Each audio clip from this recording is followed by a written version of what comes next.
Hello guys, welcome to English education. Students, आज हम पढ़ेंगे क्लास 12 की सेकंड पोम जिसका नाम है कीपिंग क्वाइट। तो देखिए, जो हमारी पोम है कीपिंग क्वाइट, इसके पोएट का नाम है पैब्लो नेरूदा। तो देखिए, पैब्लो नेरूदा इसके पोएट हैं और यहाँ पर जो पोएट हैं वो बहुत ही अच्छी बात हमें यहाँ पर बताना चाहते हैं। पैब्लो नेरूदा इस पोम के माध्यम से हमें बताना चाहते हैं कि किस तरह से लोगों के बीच में पीस और यूनिटी होनी चाहिए, म्यूचुअल अंडरस्टैंडिंग होनी चाहिए और हमें खुद का इंट्रोस्पेक्शन करना चाहिए। तो देखिए, इंट्रोस्पेक्शन का मतलब क्या है?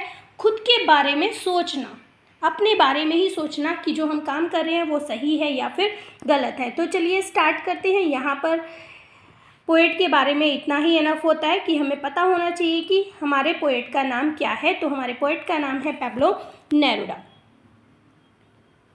देखिए, पढ़ने से पहले before you read, what does the title of the poem suggest to you? जो पोम का टाइटल है कीपिंग क्वाइट, वो हमें क्या सजेस्ट कर रहा है?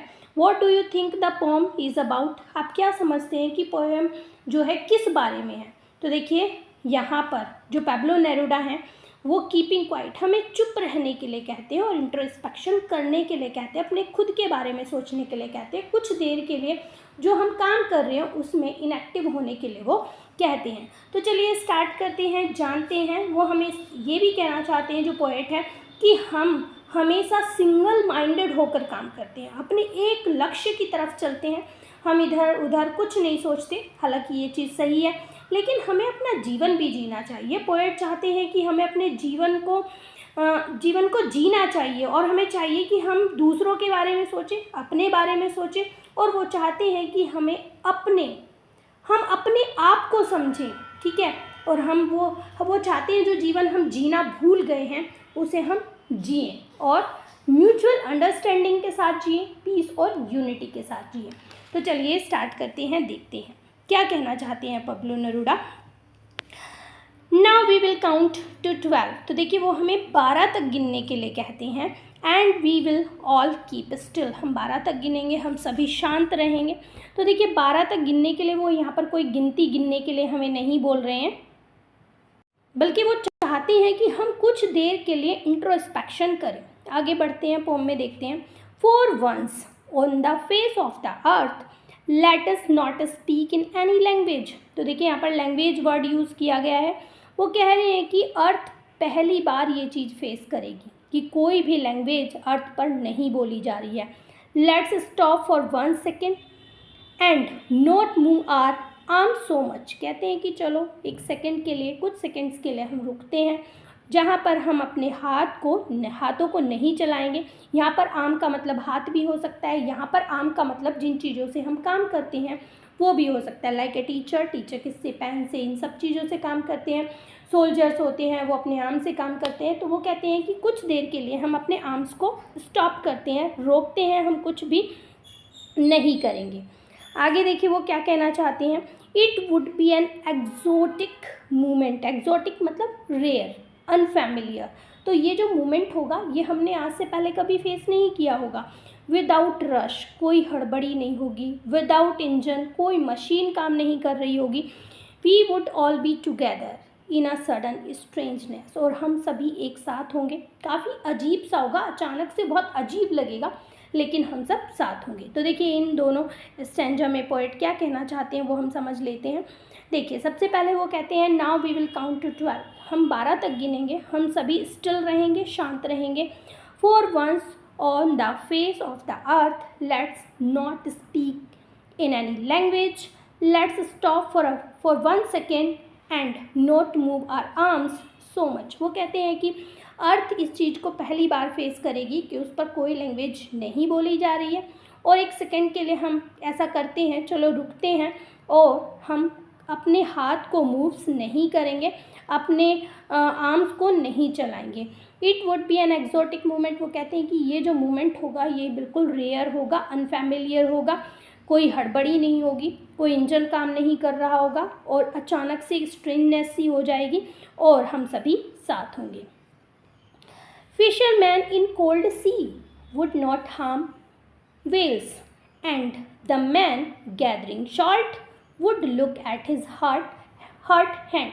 तो देखिए, यहाँ पर वो बताना चाहते हैं कि जो फिशरमैन है वो कोल्ड सी में, मतलब लोग मतलब अपने लक्ष्य के पीछे इतना भागे जा रहे हैं कि वो देखते ही नहीं है, हम खुद भी हर्ट हो रहे हैं ये काम करते हुए, अपने जीवन को जीना भूल जाते हैं। तो वो कहते हैं कि जो फिशरमैन है वो कोल्ड सी में काम करते रहते हैं।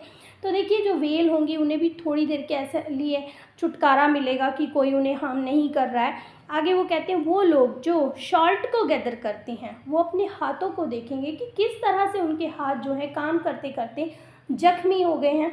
तो यहाँ पर पोएट जो है इंट्रोस्पेक्शन करने के लिए कह रहे हैं कि अपने बारे में भी सोचो, अपना जीवन भी जियो, हम काम करें। ऐसा नहीं है कि काम नहीं करो, लेकिन अपने जीवन को देखो कि हम क्या कर रहे हैं और कैसे करें। आगे वो कहते हैं those who prepare green Wars with gas, Wars with fire, victory with no survivors, would put on clean clothes and walk about with their brothers in the shade doing nothing।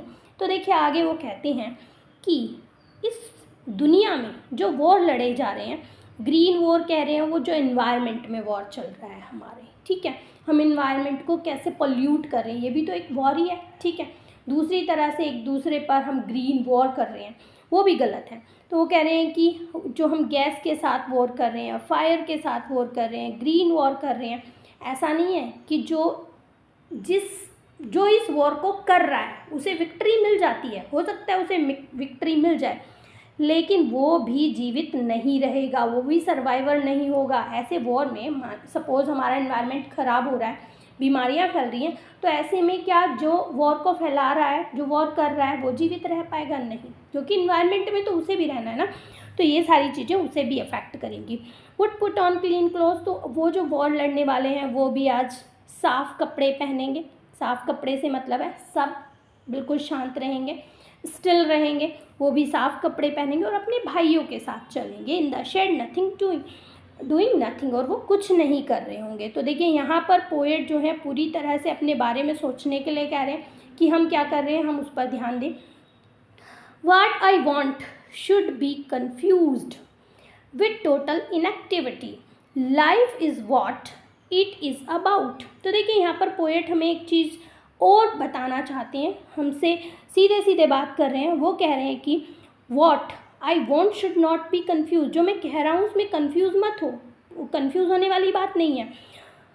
With total inactivity, life is what it is about. जीवन क्या है? जीवन एक चलने की प्रक्रिया है, उसमें मैं आपको ये नहीं बोल रहा हूँ कि आप पूरी तरह से इनएक्टिव हो जाओ, बिल्कुल पूरी तरह से इनएक्टिव हो जाओ। I want no truck with death, मतलब डेथ की तरह आप इनएक्टिव हो जाओ, बिल्कुल ऐसे हो जाओ कि आप डेड पर्सन हो, ऐसे में इनएक्टिव होने के लिए नहीं कह रहा हूँ। If we were not so single minded about keeping our life moving, हम अगर सिंगल माइंडेड होकर नहीं सोचेंगे, हम सिंगल माइंडेड नहीं होंगे, तो हम अपने जीवन को जीना सीखेंगे, हम अपने जीवन में आगे बढ़ेंगे और जीवन को जीना सीखेंगे, अपने बारे में कुछ सोचेंगे। And for once could do nothing, एक बार ऐसा होगा कि हम कुछ नहीं करेंगे। मेरा मतलब है कि हम टोटल इनएक्टिव नहीं होने को बोल रहा हूँ, मैं डेथ की तरह इनएक्टिव होने के लिए नहीं बोल रहा हूँ। मैं कह रहा हूँ कि कुछ देर के लिए इंट्रोस्पेक्शन करो, अपने बारे में सोचो, अपने हैंड्स को रिलैक्स करो, अपने आर्म्स को रिलैक्स करो, अपने बारे में सोचो, देखो कि हमारा जो लक्ष्य है हम उसे पूरा करें। बट ऐसा नहीं कि सिंगल माइंडेड होकर हम उसकी तरफ बढ़ते चले जाएं, यही ना सोचें कि हम दूसरों का क्या बुरा कर रहे हैं, वो सारी चीज़ें भी हमें सोचनी है।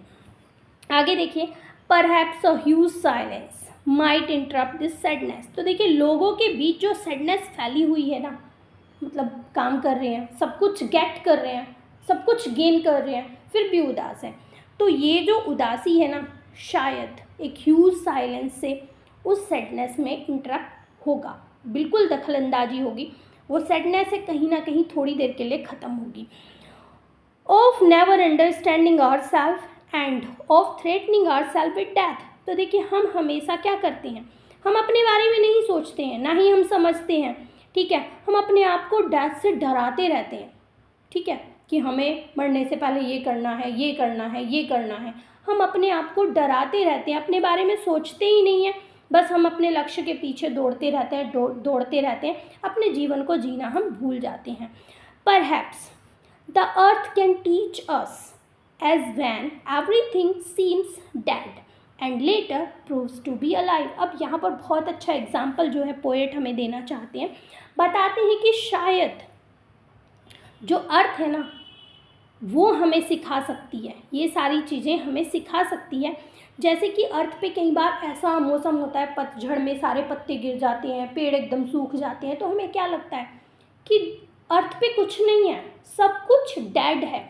लेकिन अगले ही पल जैसे ही सीज़न चेंज होता है तो वो हमें जीवित सी नज़र आती है, नए पेड़ पौधे नज़र आते हैं, सारी चीज़ें नई नज़र आती हैं।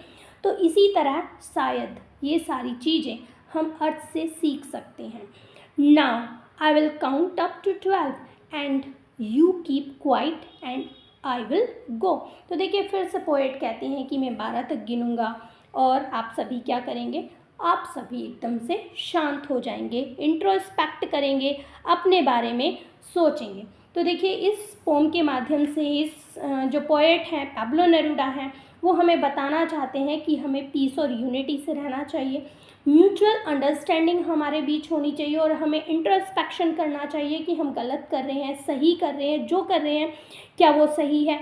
आगे वो ये भी हमें बताना चाहते हैं कि हमें सिंगल माइंडेड होकर काम नहीं करना चाहिए, हम हमेशा ऐसा ही करते हैं, अपना एक लक्ष्य निर्धारित कर लेते हैं, बस उसके पीछे दौड़ते रहते हैं, अपने जीवन को हम जीना भूल गए हैं और अपने अच्छे और बुरे कामों को नहीं देखते हैं, बस हमें अपना लक्ष्य हासिल करना है चाहे हम किसी भी तरह करें। तो पोएट चाहते हैं कि हमें इंट्रोस्पेक्शन करना चाहिए, पीस यूनिटी से रहना चाहिए और म्यूचुअल अंडरस्टैंडिंग लोगों के बीच में होनी चाहिए। तो देखिए अब हम बात कर लेते हैं इसमें यूज़ होने वाली लिटरेरी डिवाइस की। सडन स्ट्रेंजनेस वर्ड जहाँ पर यूज़ हुआ है, यहाँ पर हमारी 2 ही लिटरेरी डिवाइस यूज़ हुई हैं, एलिट्रेशन एंड पर्सोनिफिकेशन। ठीक है, एलिट्रेशन एंड पर्सोनिफिकेशन यहाँ पर यूज़ हुई हैं। अगर आपने पोएटिक डिवाइस लिटरेरी डिवाइस को नहीं पढ़ा है तो आप शॉर्ट वीडियोस में देख सकते हैं, हमने सभी poetic device means literary device अच्छे से क्लियर की हुई है। तो देखिए जहाँ पर सडन स्ट्रेंजनेस यहाँ पर यूज़ हुआ है, यहाँ पर हम यूज़ कर रहे हैं एलिट्रेशन। ठीक है, और personification earth can teach us, यहाँ पर एक लाइन यूज़ हुई है, earth can teach us as a human being. Earth को यूज़ किया गया है कि वो हमें सिखाती है, सिखा सकती है, पढ़ा सकती है, तो ये तो एक ह्यूमन बीइंग का काम होता है। बट यहाँ पर पर्सोनिफिकेशन लिटरेरी डिवाइस पोएट ने यूज़ की है और यहाँ पर कोई राइमिंग स्कीम पोएम के अंदर नहीं है। आई होप पोएम आपकी एकदम से क्लियर हुई होगी। सभी क्वेश्चंस हम आने वाली वीडियोस में करेंगे, सभी के लिंक भी आपको डिस्क्रिप्शन बॉक्स में मिल जाएंगे। आई होप आपका टॉपिक क्लियर हुआ है। अगर आपका टॉपिक क्लियर हुआ है, पोम आपको अच्छे से समझ में आई है तो एक लाइक ज़रूर करें और ऐसी ही कुछ और वीडियोस के लिए आप चैनल को सब्सक्राइब करें। तो मिलते हैं नेक्स्ट टॉपिक में, तब तक के लिए bye bye and take care.